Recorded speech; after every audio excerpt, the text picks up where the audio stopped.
PRP injection ಅಂದರೆ ಏನು? So ನೀವೆಲ್ಲ ಕೇಳಿರ್ತೀರಾ, PRP ಇಂಜೆಕ್ಷನ್ನು ಹೇರ್ ಫಾಲಿಗೆ ಯೂಸ್ ಮಾಡ್ತಾರೆ, ಪ್ಲಸ್ ಜಾಯಿಂಟ್ ಪೇಯ್ನ್ಸ್ ಎಲ್ಲ ಎಲ್ಡರ್ಲಿ ಪೇಷಂಟ್ಸ್ಗೆ ಬಂದಾಗ ಜಾಯಿಂಟ್ಸಿಗೆ ಕೊಡ್ತಾರೆ ಇಂಜೆಕ್ಷನ್ಸ್, ಆರ್ಥೋಪೆಡಿಕ್ ಡಾಕ್ಟರ್ಸು. ಕಣ್ಣಿಗೆ ಕೊಡ್ತಾರೆ. ಕೆಲವು ಟೈಮ್ ಇನ್ಫರ್ಟಿಲಿಟಿ ರೀಸನ್ಸಿಂದ ಗೈನಕಾಲಜಿಸ್ಟು ವೆಜೆನಾ ಇಲ್ಲ ಯೂಟ್ರಸ್ಸಿಗೆ ಕೊಡ್ತಾರೆ. ಸೊ ಇದೆಲ್ಲ ವೇರಿಯಸ್ ಇಂಡಿಕೇಶನ್ಸ್ ಇರುತ್ತೆ PRP ಇಂಜೆಕ್ಷನ್. ಸೊ ಅದೇ ಥರ PRP injection sexual function improve ಮಾಡ್ಕೊಳೋದಕ್ಕೂ ಕೊಡ್ಬೋದು. ಸೊ ನಾವು ಎರೆಕ್ಟೈಲ್ ಡಿಸ್ಫಂಕ್ಷನ್ ಅಂತ ಏನು ಹೇಳ್ತೀವಿ, ಆ ಕಂಡೀಷನಲ್ಲೂ ಇದು PRP ಇಂಜೆಕ್ಷನ್ ಕೊಡ್ಬೋದು. ಸೊ PRP ಅಂದರೆ ಪ್ಲೇಟ್ಲೆಟ್ ರಿಚ್ ಪ್ಲಾಸ್ಮಾ ಅಂತ ಹೇಳ್ತೀವಿ. ಸೊ ಇದು ಹೇಗೆ ಅಂದರೆ, ಸೊ ನಿಮ್ಮದೇ ಬ್ಲಡ್ ಡ್ರಾ ಮಾಡಿ, for example around 5 to 10 ml, ಕೆಲವು ಟೈಮ್ 20 ml, ಡಿಪೆಂಡಿಂಗ್ ನಾವು ಯಾವುದು particular product PRP chamber use ಮಾಡ್ತೀವಿ ಅದ್ರ ಮೇಲೆ ಎಷ್ಟು ml ಆಫ್ ಬ್ಲಡ್ ಡ್ರಾ ಮಾಡಬೇಕಂತ ಡಿಪೆಂಡ್ ಆಗುತ್ತೆ. So for example 10 ml blood draw ಮಾಡಿದ್ರೆ ಅದನ್ನು ನಾವು ಒಂದು ಚೇಂಬರಲ್ಲಿ PRP ಚೇಂಬರ್ ಇರುತ್ತೆ, ಆ ಟೆಸ್ಟ್ ಟ್ಯೂಬ್ ಇರುತ್ತೆ, ಅದರಲ್ಲಿ ಹಾಕಿ ಅದನ್ನು ನಾವು ಸೆಂಟ್ರಿಫ್ಯೂಜ್ ಅಂತ ಒಂದು ಮೆಷಿನಲ್ಲಿ ಇಟ್ಟು ಅದು ಸೆಂಟ್ರಿಫ್ಯೂಜ್ ರೊಟೇಷನ್ ಮಾಡಿದಾಗ ಏನಾಗುತ್ತೆ ಅಂದರೆ ಆ ಟೆಸ್ಟ್ ಟ್ಯೂಬಲ್ಲಿ ಮೇಲೆ ಲೇಯರು ಯೆಲ್ಲೋ ಕಲರ್ಡ್ ಲಿಕ್ವಿಡ್ ಥರ ಆಗುತ್ತೆ. ಆ ಯೆಲ್ಲೋ ಕಲರ್ ಲಿಕ್ವಿಡ್ನ ನಾವು ಆಸ್ಪಿರೇಟ್ ಅಥವಾ ಯೂಸ್ ಮಾಡಿ ಅದನ್ನು ಪೀನಿಸ್ಗೆ ಇಂಜೆಕ್ಟ್ ಮಾಡ್ತೀವಿ. ಸೊ ಈ ಯೆಲ್ಲೋ ಕಲರ್ ಫ್ಲೂಯಿಡಲ್ಲಿ ಯೂಶ್ವಲಿ ಅದನ್ನು ಪ್ಲೇಟ್ಲೆಟ್ ರಿಚ್ ಪ್ಲಾಸ್ಮಾ ಅದನ್ನೇ ಅನ್ನೋದು.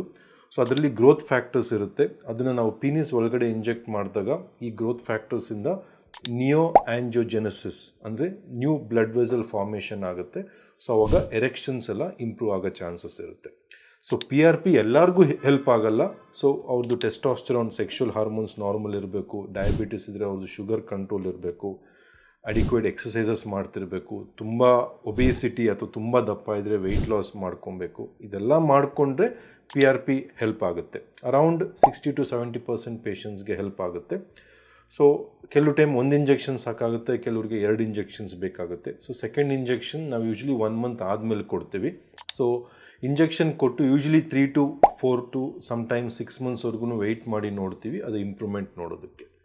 ಕೆಲವ್ರಿಗೆ ಏನಂದರೆ ಟ್ಯಾಬ್ಲೆಟ್ಸ್ ಕೊಟ್ಟಾಗ ಎರೆಕ್ಷನ್ಸ್ ಇಂಪ್ರೂವ್ ಆಗ್ತಿರಲ್ಲ, ಬಟ್ ಅವ್ರಿಗೆ ನಾವು PRP ಇಂಜೆಕ್ಷನ್ ಕೊಟ್ಟ ಮೇಲೆ ಈ ಟ್ಯಾಬ್ಲೆಟ್ಸ್ ಮುಂಚೆ ಯಾವುದವ್ರಿಗೆ ಹೆಲ್ಪ್ ಆಗ್ತಿರಲಿಲ್ಲ ಅದು ಅವ್ರಿಗೆ ಹೆಲ್ಪ್ ಆಗೋಕ್ಕೆ ಕೆಲವು ಟೈಮ್ ಶುರುವಾಗುತ್ತೆ.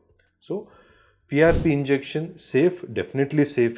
ಇದರಿಂದ ಏನೂ ಪ್ರಾಬ್ಲಮ್ಸ್ ಆಗಲ್ಲ, ಯಾಕಂದರೆ ನಿಮ್ಮ ಬ್ಲಡ್ ಯೂಸ್ ಮಾಡಿನೇ ನಾವು ನಿಮ್ಮ ಪ್ರೊಸೆಸ್ ಮಾಡಿ ಅದನ್ನು ನಿಮಗೆ ಇಂಜೆಕ್ಟ್ ಮಾಡ್ತಿರೋದು. So definitely safe. ವೆದರ್ ಅದು ಎಫಿಕೇಷಿಯಸ್ ಅಥವಾ ವೆದರ್ ಅದು ಎಲ್ಲರಿಗೂ ಕೆಲಸ ಮಾಡುತ್ತಾ ಇಲ್ಲ, ಅದು ಡಿಪೆಂಡ್ ಆಗುತ್ತೆ. So please consult the andrologist and discuss what are the options that are available for you to receive the PRP injection.